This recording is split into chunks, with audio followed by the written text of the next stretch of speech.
अतिथिगण और बेनीवाल भाई साहब, सामने बैठे मेरे भाई और बहनों, आप सबको मेरा सादर प्रणाम और राम राम। तेजाजी महाराज की, राम सापीर बाबा की, बाबा साहब। आज मैं यहाँ पे आई हूँ पटौदी की धरा पे। आप सबको इतने लोगों का प्यार देख के दिल से बहुत खुशी हो रही है, बहुत रिस्पेक्ट मिल रही है कि आप लोग मेरे भाई साहब को इतनी रिस्पेक्ट देते हो। और उससे बड़ी बात है कि इस बार पटौदी की धरा पे विजय होंगे हनुमान बेनीवाल जी। अभी तक मैं रास्ते में आई तो ये सोचती रही कि आज ही एक बाड़मेर की घटना हुई है और बहुत ही उस चीज़ के लिए बहुत ज़्यादा दुख है।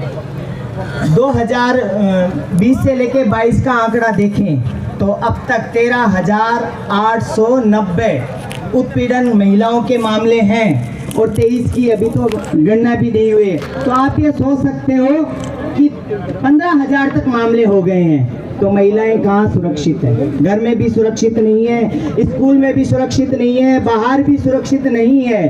और वो क्यों सुरक्षित नहीं है? कि किसकी सरकार है? केंद्र में बीजेपी की सरकार है, राजस्थान में कांग्रेस की सरकार है। माननीय जो बीजेपी वाले हैं वो कहते हैं हम राष्ट्र हिंदू बनाएंगे। मैं कहती हूँ हम राष्ट्र हिंदू बनाएंगे तो 36 जात कहाँ जाएगी? मुस्लिम कहाँ जाएंगे? सिख कहाँ जाएंगे? ईसाई कहाँ जाएंगे? क्या भारत से बाहर निकाल दें इनको? गलत का साथ मत दो। अगर गलत का साथ नहीं देना चाहते तो हाथ उठा के बोलो कि हम इसके खिलाफ आवाज उठाएंगे। सब कौम हमारी भाई है और हम क्या हमारा भारत है और इस पे कोई राज नहीं कर सकता। सिर्फ उनके कहने से जातिवाद नहीं होता, हमें इस जातिवाद को खत्म करना है। मंच पे देखो कितने बैठे हैं। जातिवाद खत्म करना है कि नहीं करना? करना है ना। जातिवाद का पाठ कौन पढ़ाता है? हिंदू मुस्लिम सब भाई भाई, सिख ईसाई भाई भाई। ये अभी मुस्लिम भाई साहब ने बोला था तो दिल से खुशी हुई कि ऐसे लोग आएंगे तो नव राजस्थान का निर्माण होगा कि नहीं होगा? होगा ना। आए दिन घटनाएं हो रही है, महंगाई इतनी है, युवा बेरोजगार घूम रहे हैं, इतने पढ़े लिखे लोग हैं।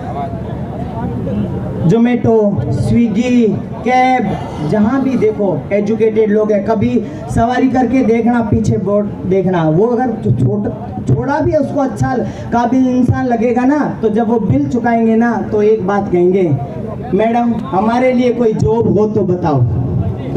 ऐसे दिन आ गए हैं।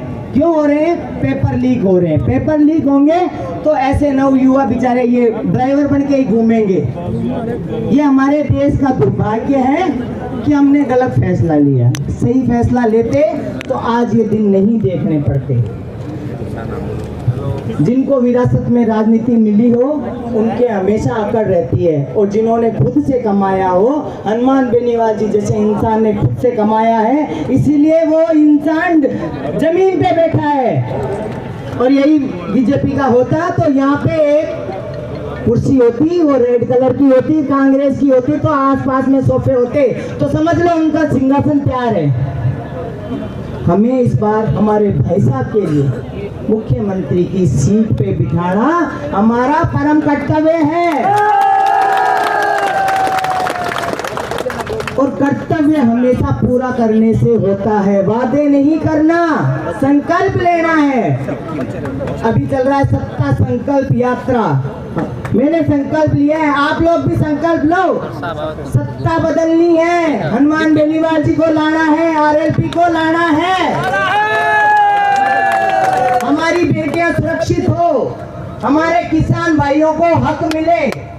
किसान भाइयों को हक नहीं मिला ना तो सब जनता भूखी सोएगी।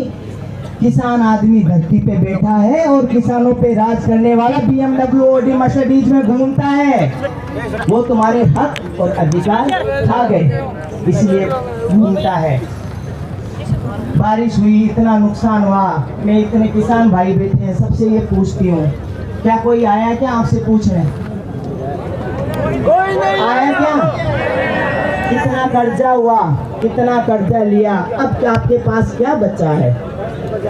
उस फसल को पकाने में किसी की जमीन गिरवी हो गई, किसी के माँ के गहने गिरवी हो गए, किसी ने दुनिया भर का कर्जा ले लिया। अब कुछ देंगे तो चुकाएंगे ना। आशाएं बड़ी है, उम्मीद बड़ी है, उम्मीद बड़ी है। तो मैं निवेदन करती हूँ, पहला जातिवाद खत्म करो, किसानों को उनका हक मिलना चाहिए, बहन बेटियां सुरक्षित हो, और जितने भी नवयुवा बेरोजगार घूम रहे हैं उनको एक अच्छी नौकरी मिलो, जिनके बच्चे हैं उनको अच्छी एजुकेशन मिलो। और वो सिर्फ कौन कर सकता है? कौन कर सकता है? तो प्रण लो। मैं जैसे